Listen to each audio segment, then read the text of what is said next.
Depuis plusieurs années, un basculement silencieux redessine les équilibres de la planète. L'Occident doute, l'Asie avance, et au cœur de ce nouvel échiquier, une alliance attire tous les regards, celle de la Russie et de la Chine. Ce partenariat, autrefois perçu comme tactique, semble aujourd'hui s'imposer comme une vision du monde à part entière, un projet de civilisation face à l'ordre établi. À Pékin comme à Moscou, les mots se font pesants, chargés d'histoire et de calcul. Mais derrière les discours officiels, une question brûle. S'agit-il d'une union d'intérêts ou d'une fraternité de destin?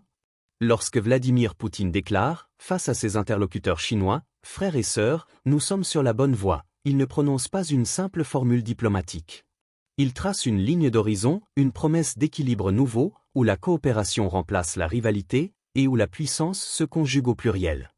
Ce message, adressé directement au peuple chinois, résonne comme une affirmation tranquille d'un monde qui ne veut plus recevoir de leçons, mais écrire sa propre histoire. Dans cette vidéo, nous allons plonger au cœur de cette relation singulière, comprendre ce qui la rend si solide, si stratégique et si dérangeante pour certains. Car derrière les symboles et les sourires, se joue bien plus qu'une alliance. C'est la redéfinition du pouvoir mondial qui se dessine, lentement mais sûrement. Bienvenue sur l'Essentiel Mondial, la chaîne qui décrypte le monde avec clarté et perspective. Ne partez pas maintenant, la suite va vous surprendre. Regardez la vidéo jusqu'au bout, partagez-la autour de vous, et laissez votre avis en commentaire parce que comprendre le monde, c'est déjà commencer à le changer. Merci pour votre attention et votre fidélité. Lors d'un échange empreint de respect et de proximité, un représentant de l'Institut chinois de l'innovation et du développement s'est adressé au président russe Vladimir Poutine. Prenant la parole, il a rappelé le rôle de son institution et le cadre de la rencontre. Monsieur le Président, je représente l'Institut chinois de l'innovation et du développement et je suis l'un des organisateurs de la conférence chinoise, la principale plateforme d'échanges internationaux en Chine, placée sous l'égide du président 11. Nous coopérons actuellement avec le club Valdaï pour promouvoir la compréhension mutuelle entre la Russie et la Chine, ce que nous jugeons extrêmement important. Le délégué a ensuite souligné la qualité exceptionnelle des relations entre les deux pays. Les relations entre la Russie et la Chine ont atteint aujourd'hui leur plus haut niveau, grâce aux efforts personnels que vous et le président 11 avez déployés. Il nous faut à présent consolider davantage encore les fondements de ces relations au niveau des peuples mêmes. En collaboration avec le club Valdaï, nous organisons aussi des événements conjoints, y compris cette année en Chine. Venant au cœur de son intervention, il a formulé une double demande au président russe. Monsieur le Président, pourriez-vous nous donner quelques conseils pour nous aider à mieux accomplir notre mission? Et deuxièmement, adresser quelques mots au public de la conférence Comprendre la Chine, afin qu'ils puissent mieux comprendre la Russie. Vous comptez de nombreux amis en Chine, et ils écouteront votre voix avec un grand plaisir. La Chine est un grand pays, mais il y a encore beaucoup de gens qui ont besoin de mieux connaître la Russie.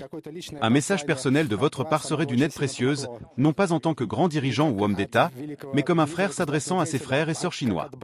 Après un court silence, Vladimir Poutine a répondu avec gravité et simplicité, dans un ton fraternel.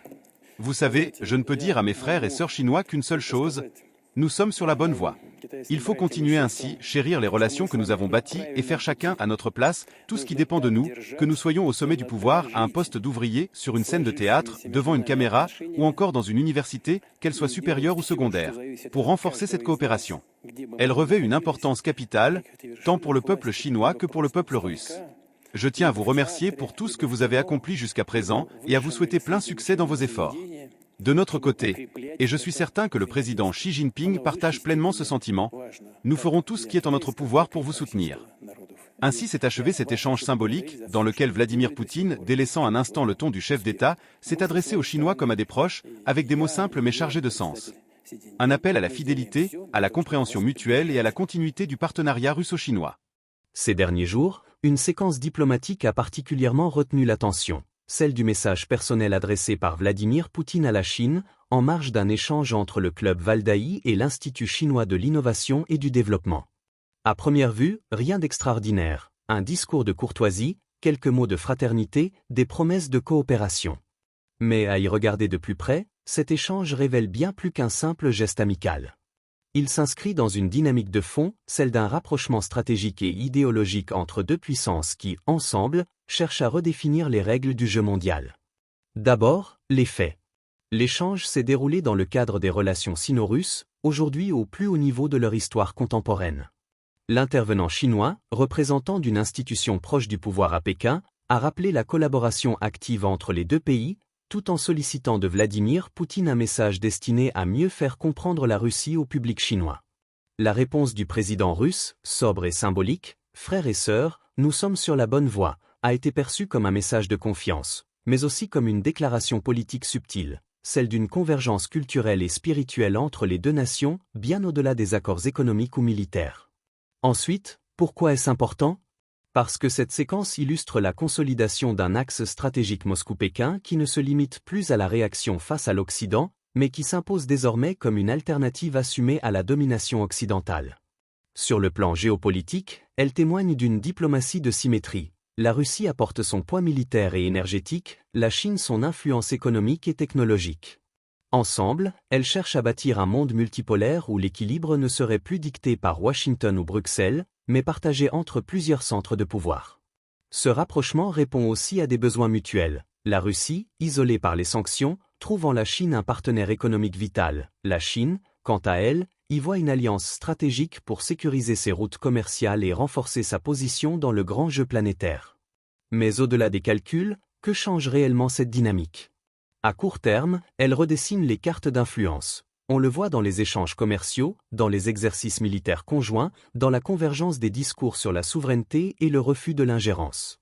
À moyen et long terme, elle pourrait transformer les équilibres mondiaux, affaiblissant le modèle occidental basé sur la globalisation libérale au profit d'un modèle plus centré sur les États, les identités et les sphères d'influence régionales. Ce mouvement s'accompagne aussi d'un glissement culturel, l'émergence d'un récit commun fondé sur la loyauté, la stabilité et le respect des civilisations, en opposition à l'individualisme et au relativisme perçus comme caractéristiques de l'Occident. Les signaux faibles sont déjà là, une diplomatie plus confiante, une rhétorique de plus en plus décomplexée, et une jeunesse chinoise ou russe qui revendique une identité nationale forte face au modèle global dominant. Mais au fond, derrière les cartes, les alliances et les symboles, il y a des êtres humains.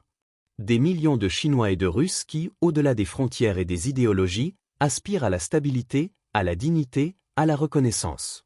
Ce message de fraternité lancé par Poutine n'est pas qu'un geste politique, c'est aussi une manière de parler au cœur, de rappeler que les relations internationales ne se construisent pas seulement entre gouvernements, mais entre peuples.